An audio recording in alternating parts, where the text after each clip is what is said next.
Hello, Facebook. Oh my goodness, people jumping on. I love it. Hello, everyone. This is Suzanne Hart. Welcome, welcome, welcome to the Fit, Fab, and Fulfill Mindset Mastery Session. This call tonight, this program tonight is going to be absolutely fantastic. We are talking about culture and company culture, corporate culture, what's a good culture, what's not. So before I jump in and introduce my special guest, and I'm really excited actually to have this gentleman on with me because I haven't really had a chance to hang out with him in years. We are going way back. So as you join us, you know the drill. If you've been here before, if you're brand new, please let us know who you are, where you're chiming in from, what you do. Why do we do that? Because this is an opportunity to network. We're on social media, so get social. Let people know what you do, because you never know who's going to be scrolling through, see your business, and find out that you live in their area and they might need your product or service. So jump on it, type in, and let us know where you are, who you are, and where you are jumping in from. So, and I'm also speaking to you if you're listening to the recording, you're listening to the replay. I've seen some hashtag replays lately. I love it. And if that is you, do the same thing. Let us know. Let us know where you're listening from, so that we can also promote you and share a little bit about who you are and what you do.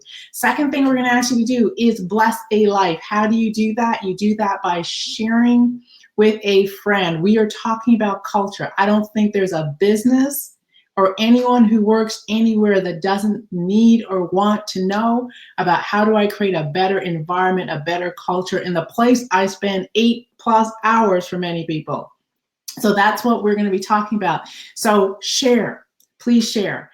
And the gift is to share with 5 people so that we can spread the love, spread the message. All right, so let's see who's there. I see Cindy. She's already typed in the word of the day. It is mastermind. Thank you, Miss Cindy. Welcome, welcome. I see Colette. Colette, I loved your post today, by the way. So thank you. I see Taria. Welcome, welcome. And I see a few other people joining, and I know people are going to join us as we get going. So hello, my name is Suzanne Hart. I am so excited to be here. And our topic is called Creating a Culture Everyone Wants to Be a Part of. Amazing. So the gentleman sitting beside me, as you can see, his name's Adam Piendez. Adam hails from beautiful California, San Francisco area. Adam is a coach and a consultant. I know him as a serial entrepreneur, business to business to business, and many, many hats, many talents. I found out he likes to surf.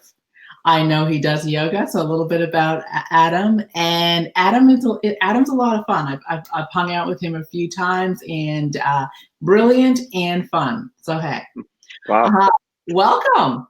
Thank you. Quite an intro. Appreciate it. I try. Good to see you. Yeah, it's great to see you as well. It's great to be here. Yeah, I'm excited for this topic because it's actually one of my favorites.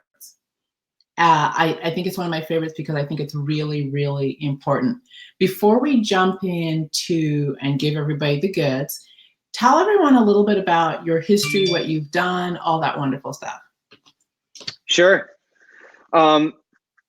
So I currently actually reside in Venice Beach, but I spent a long time in San Francisco. So San Francisco still is a big place in my heart, and I go up there often for work. So I'm California. I've transitioned to Southern California, and I love it down here. Venice Beach. Yeah. Nice. Yeah, it's not bad. Which allows me to surf more, which is really a big part of, kind of how I keep myself balanced. And speaking about culture, how I create my own culture really is finding kind of that balance through the choices that I make in my day to day. But so I started out as I'll give you kind of 20 years in less than 2 minutes, but I started out as a middle school teacher. I taught middle school and coached high school basketball for a number of years. I'd say I probably coached for about 8 years total.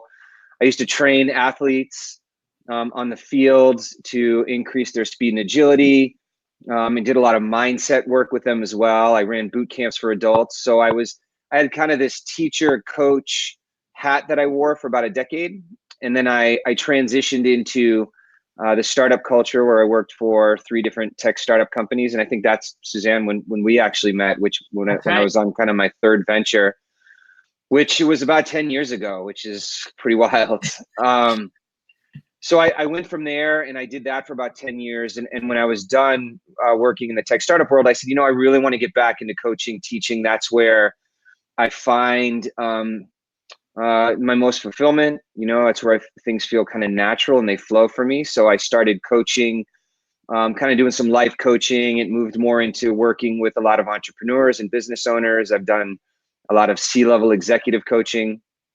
And so I sort of created that on the individual side. And then from there, I moved into doing more kind of one-to-many coaching in the corporate arena, and built a business really around leadership development, leadership coaching. And that's kind of what I focus on now is helping people build their own individual cultures and collectively within organizations. I love it. And it's interesting because I imagine people are listening, and when you think of culture, people think of community and groups. But I love the fact that you're talking about individual cultures, because I think that's where it starts, right? Yeah. I mean, and I work mostly out of my home, and I have a team that's dispersed.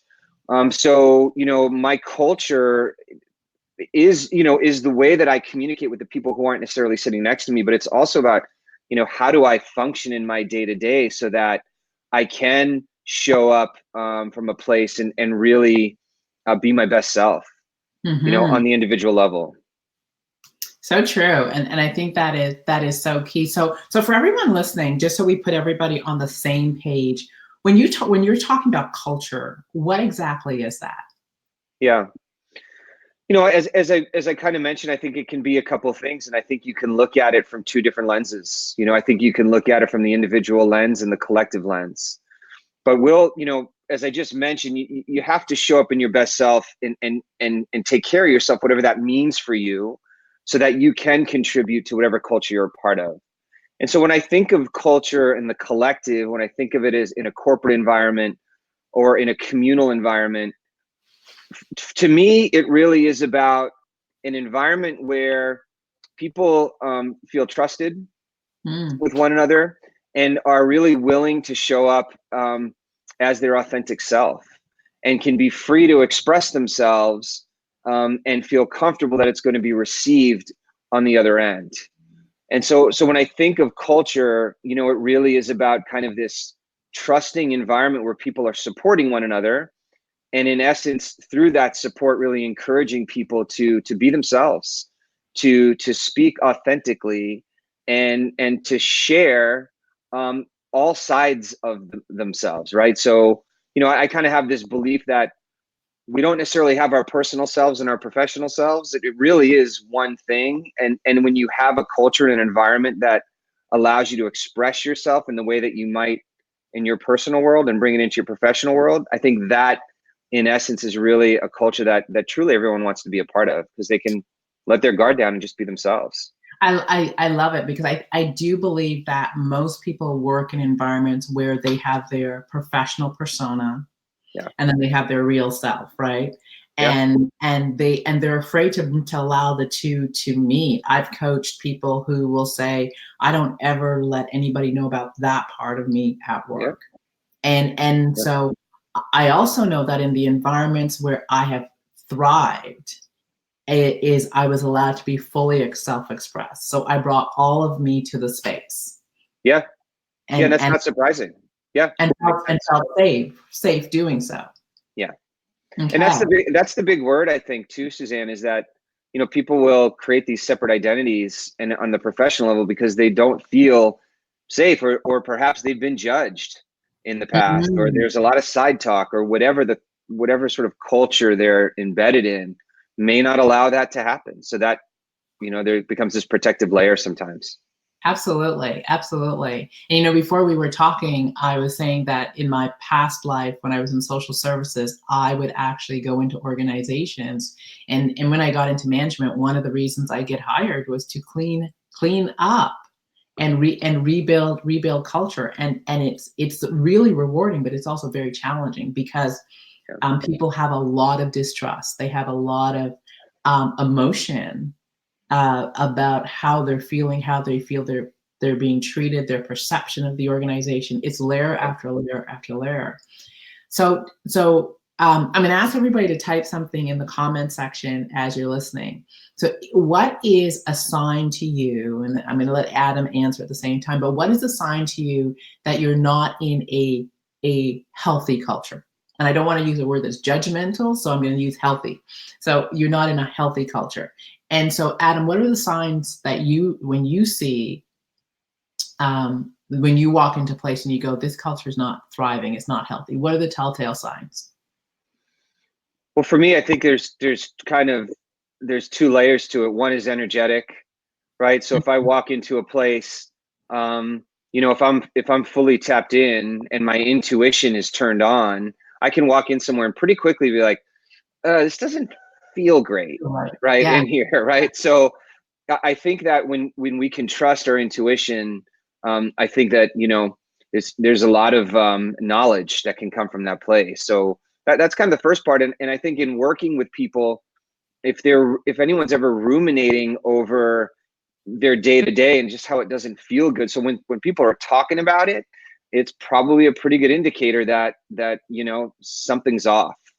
And it's real simple, right? It's, something doesn't feel right here. Management is not, they don't listen to me, or as a manager, I feel like I'm not able to connect with people that work under me or whatever it may be.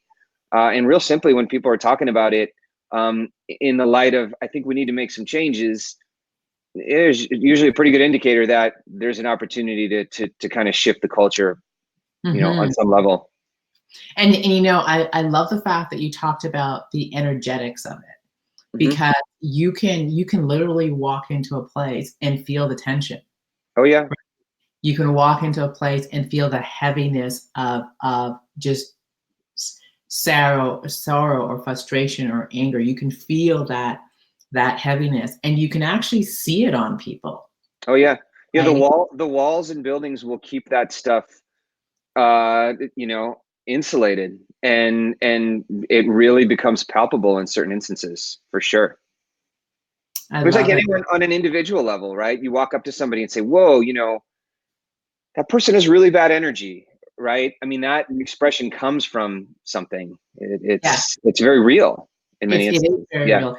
And then when you put a group of people who aren't experiencing the best, that energy multiplies and spreads, unfortunately. It does, and quickly. It does. Yeah. It's so, unfortunately, not healthy cultures. Do you find it quite pervasive? Do you find it quite common? Well, I tend to work with organizations who are looking to make a shift in some respects, right? So oftentimes the companies that I'm speaking to are, whether they want to make a significant shift and just say, we need to tear this thing down and really start from the bottom. That's a major, major shift in rebuilding their culture. Or, there's a layer within the organization that, if we could do a little bit more of this, I think that, in turn, we could, create an environment that really starts to kind of exceed, expectations, or starts to perform at a higher level, whatever it may be. So I think on some level, there's always an opportunity for a company to take a closer look at their culture. And there's always an opportunity, I think, to really seek to improve wherever they may be.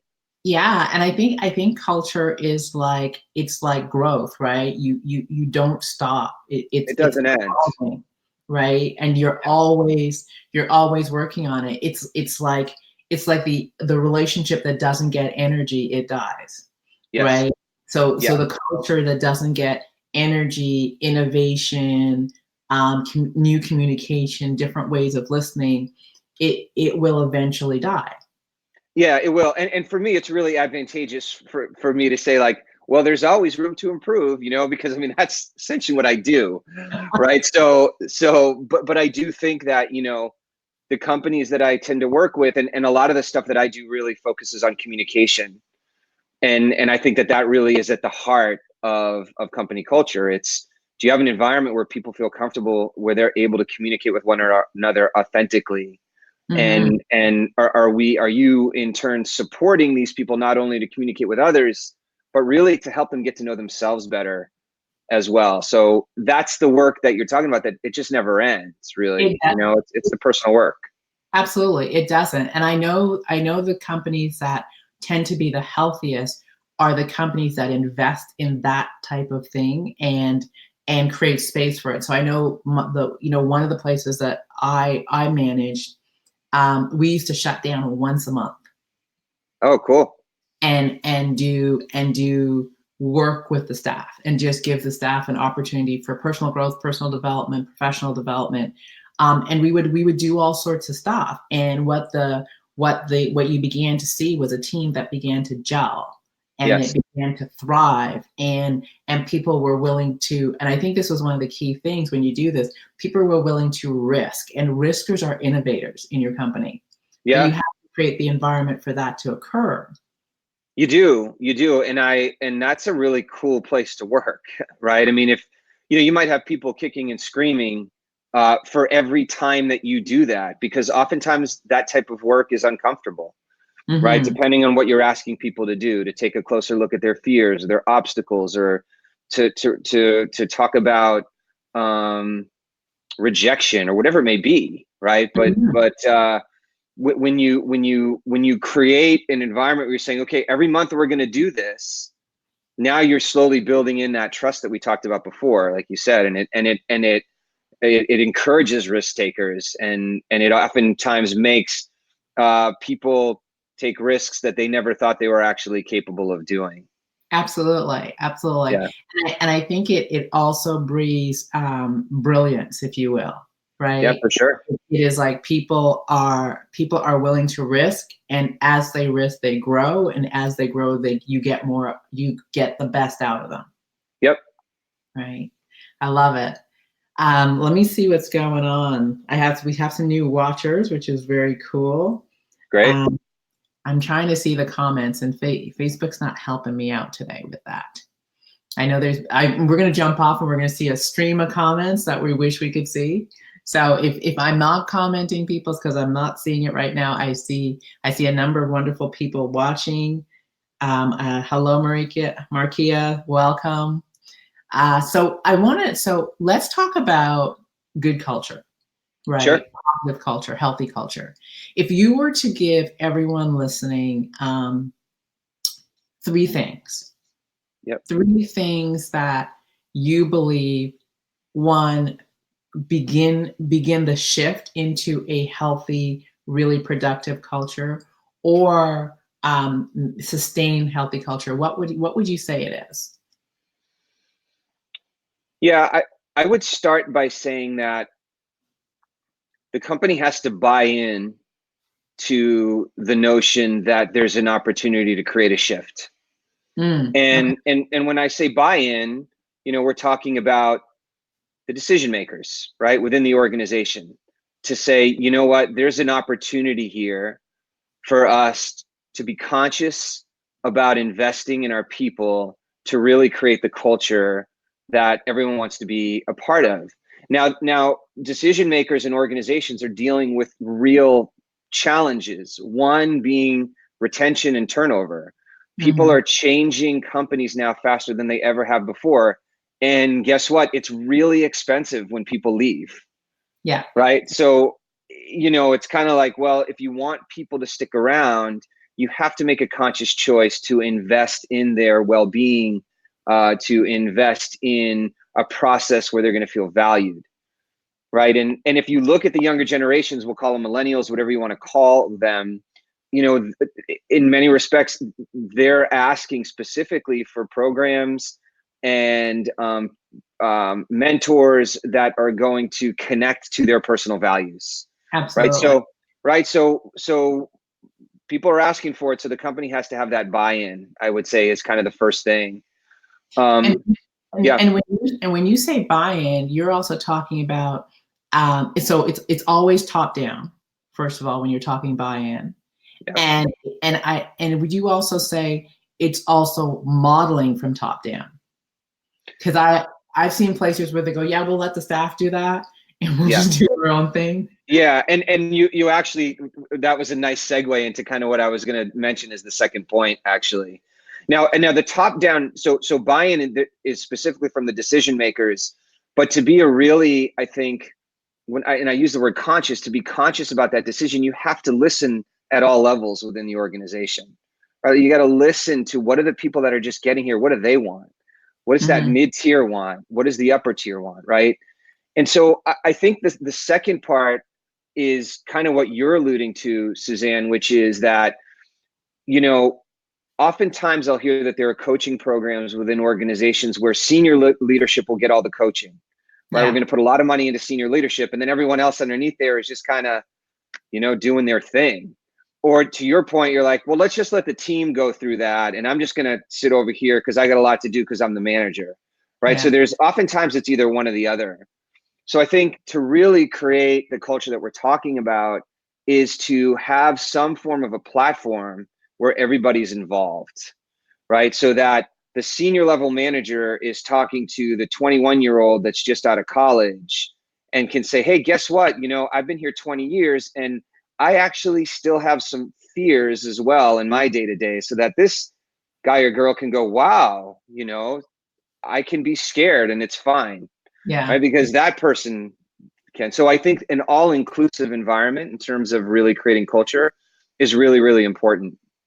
And you're also speaking to breaking down the channels of communication, right? So that there isn't the I don't talk to the upper levels. When you do it in such a way, you create a culture of open communication, and you also break down the barriers that come with that are present as when people perceive power, privilege, rank, all those sorts of things. Absolutely. And titles are going to do that inherently, right? Like SVP, VP, whatever it may be. But, the old paradigm, the old hierarchical paradigm of like, I'm your boss, you will listen to me, has shifted, right? I mean, it's just, it's the old way of doing things, and businesses have flattened out, to your point, where now, okay, well, there's a lot more people making decisions. So let's support that, and let's create cultures where, we're either getting trained or going through programs where everyone's taking a part of it. And to your point, we're kind of leveling out the conversations here. So I don't, I'm not like peeing my pants if I'm going to go in and try to talk to somebody who's a senior level executive or whatever it may be. Yeah, it's kind of more of a culture with open door, kind of an open door kind of approach, and equity when it comes to ideas and suggestions, and making people feel that you may have just arrived, but I value your ideas, because oftentimes you're the one with direct contact with my clients, so I value you're seeing, I value your ideas, your thoughts. So it really, you're talking about really leveling that out. Yeah, absolutely. And working within the framework of having some kind of boundaries in there as well, because then it turns into a free-for-all. Right. But so there has to be some sort of structure, right? But yeah, it really is about, some of the best ideas come from, the folks that are getting their hands dirty with clients or whatever it may be, that are on the phone, or you never know where they're going to come from, I guess. So let's talk structure for a moment, because that's I think is really key. And when you're talking culture, structure is a really interesting thing, because it's required to be present, and it can be, but at times, if you have managers and leaders who depend on structure for their decisions at all time, it becomes the barrier to open and honest communication. But when you have those managers, I think, who are internally empowered, right, they know their title, their role, and the power that comes with that, and they use it when it's appropriate. But they create that open communication in all those different pieces. What are you seeing with that as things shift, and what are your recommendations for everyone listening? Yeah, so I think structure can take many forms, right? And so where one company may find that their infrastructure looks one way, another company may feel that they function best when their infrastructure is a completely different kind of dynamic, right? Right. And so what those things look like, they're all hypotheticals, right? I mean, you could have your senior level VPs and da-da-da-da-da. You could have one company that just doesn't believe in titles, right? And we want to have, communal meetings every Monday where everyone has, I don't think there's a right or wrong way. But what I do think is really, really critical is that everybody understands, and everybody has that buy-in again, that, okay, we're moving into this particular ecosystem. This is how it's going to function. And if we all understand how we're operating, then that's, I think, when people really thrive, when there's kind of a mutual and collective understanding of like, this is how we're going to do things, right? And so that's where I think that, for me, this may be a plug, I don't know, but I really think that, having trainings and coaching and leadership development at all levels really becomes really important to create that culture that whatever the structure may be, you give people that framework to have conversations about it and to discuss it freely and safely, as we've talked about before. Absolutely. Plug away, because it's so true, right? Yeah.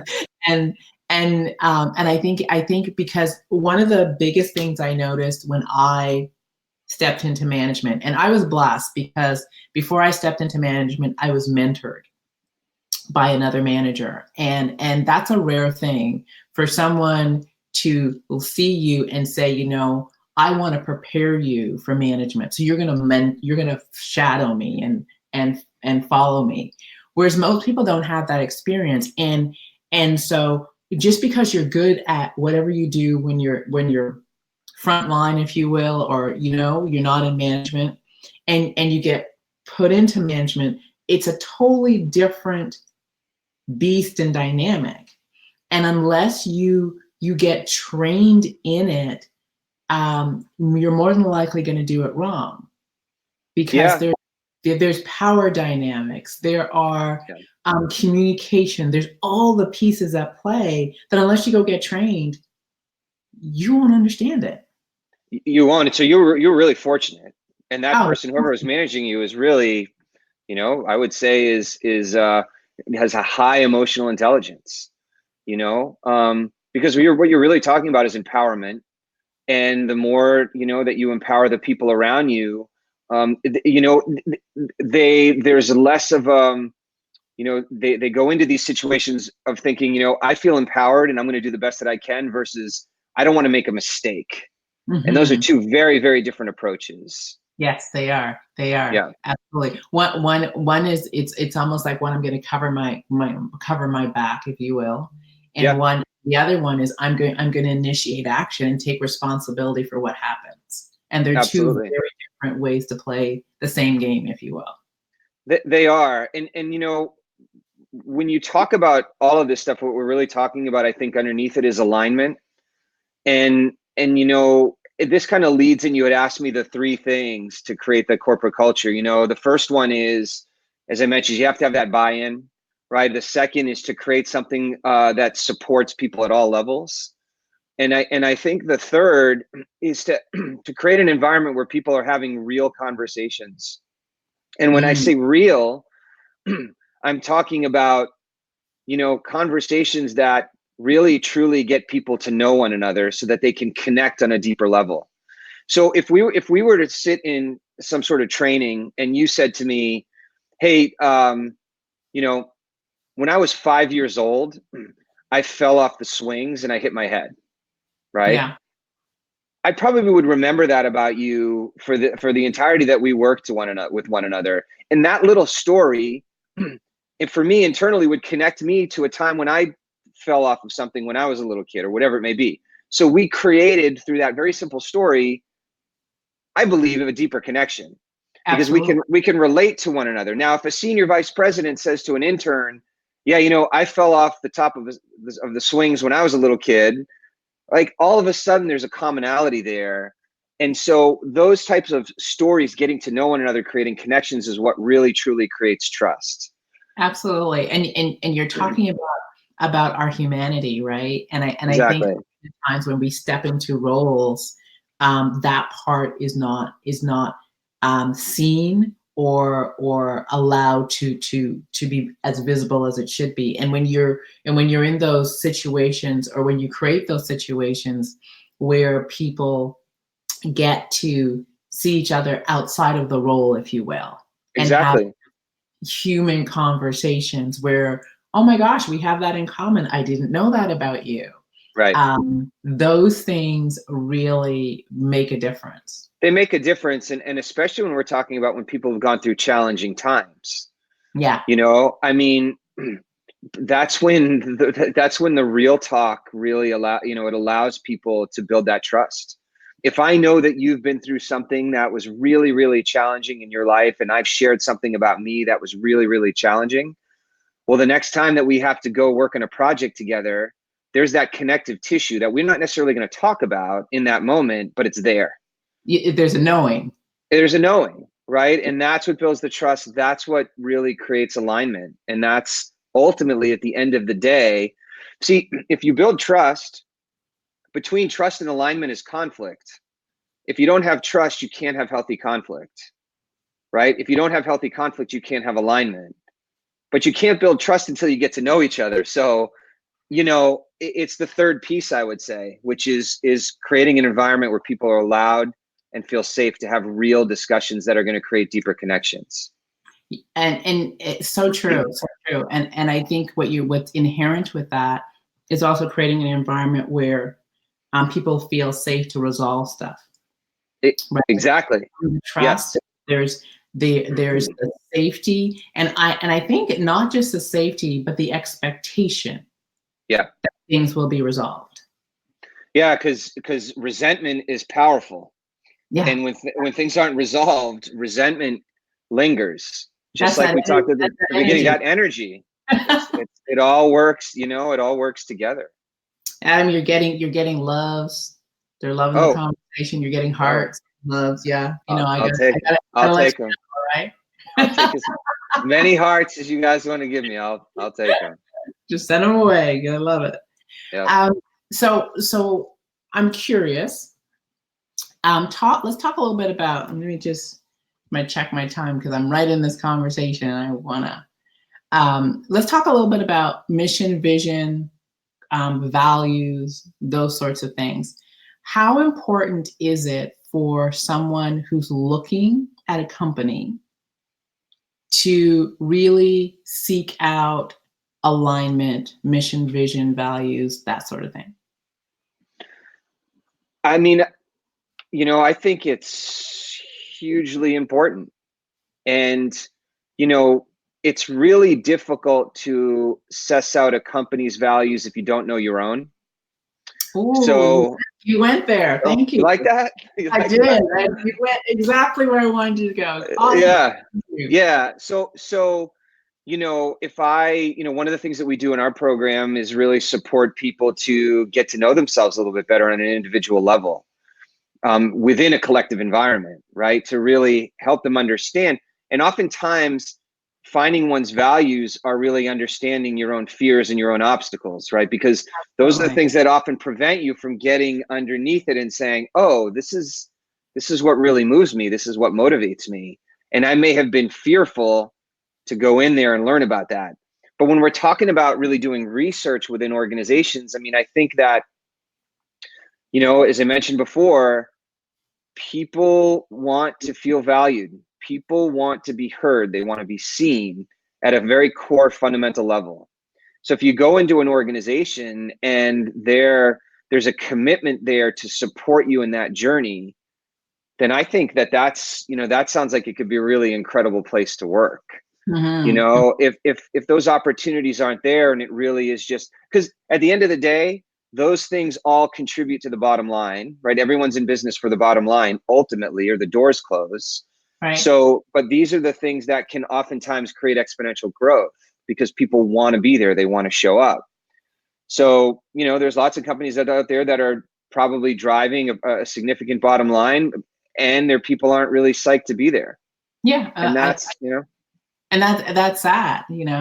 I know in our mastermind, one of the key things that I do with everyone is we do a vision and core value process.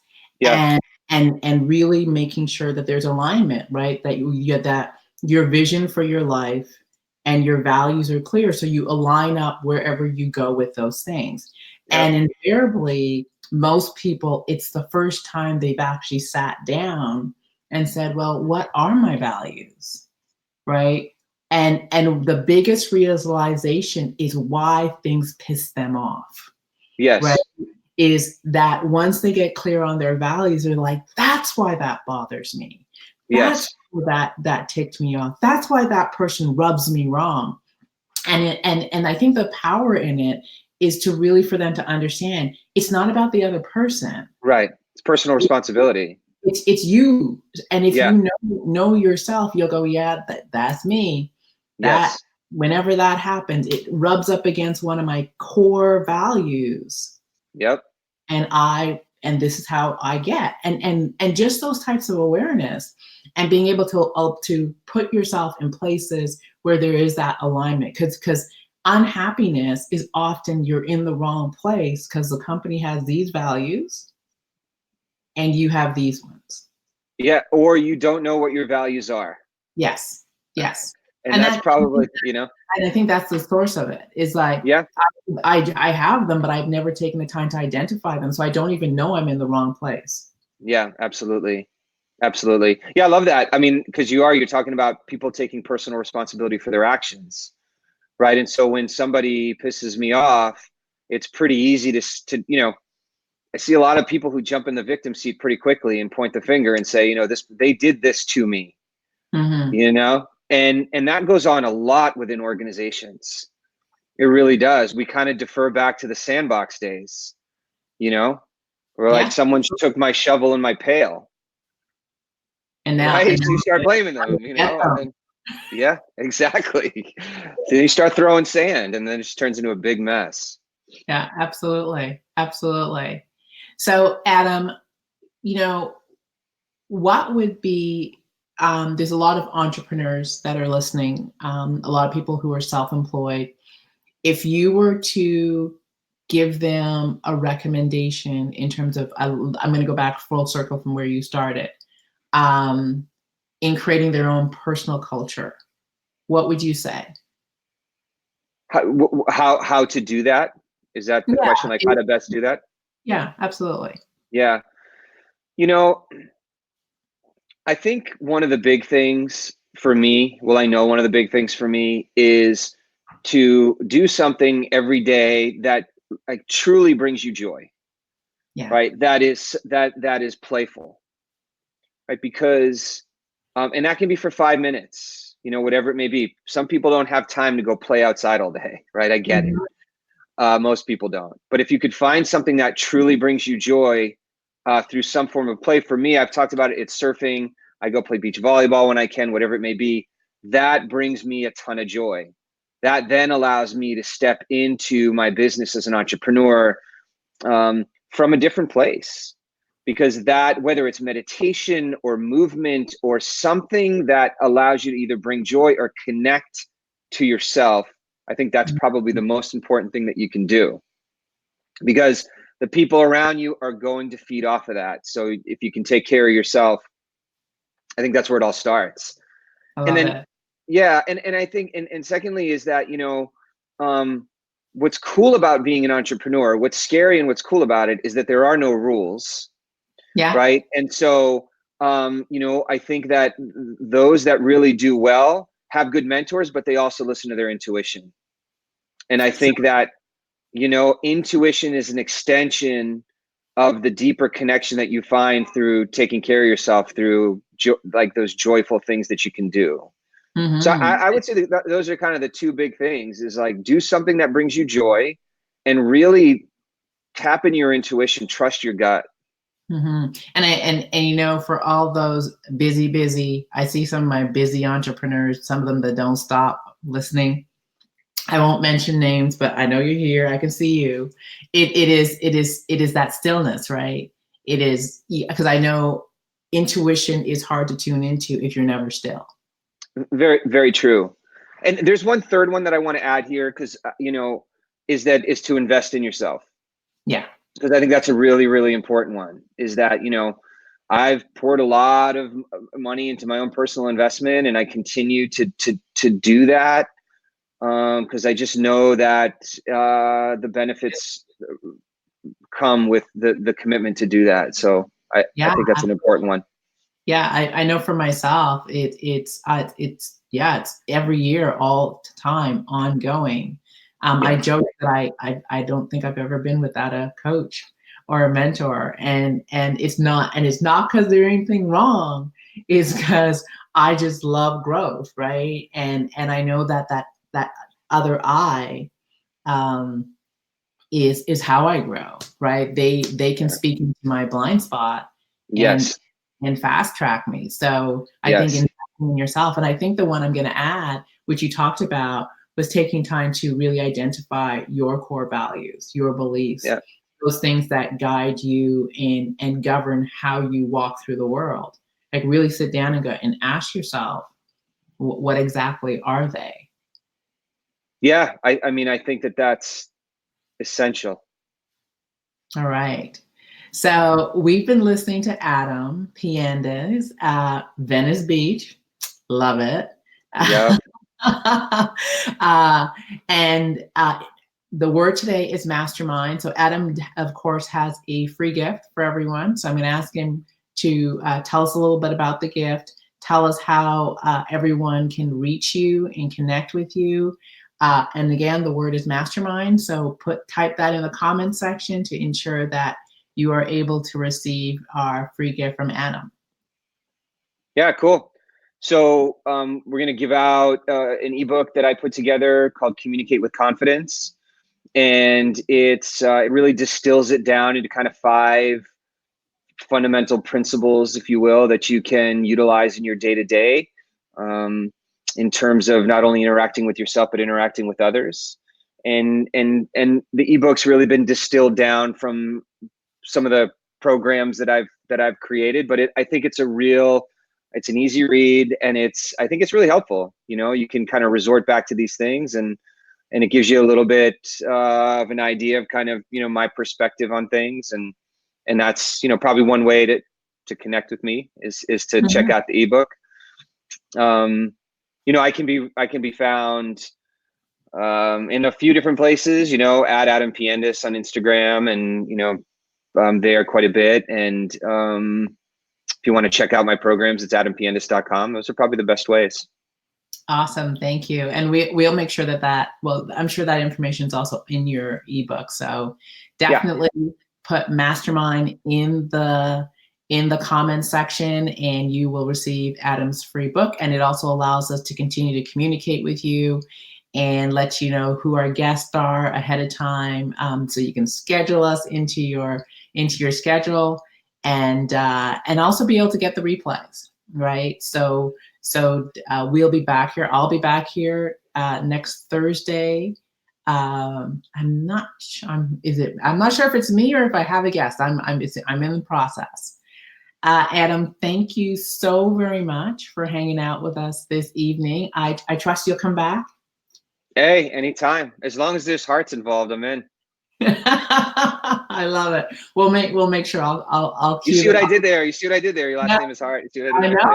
I know. We'll play on words. You sharp.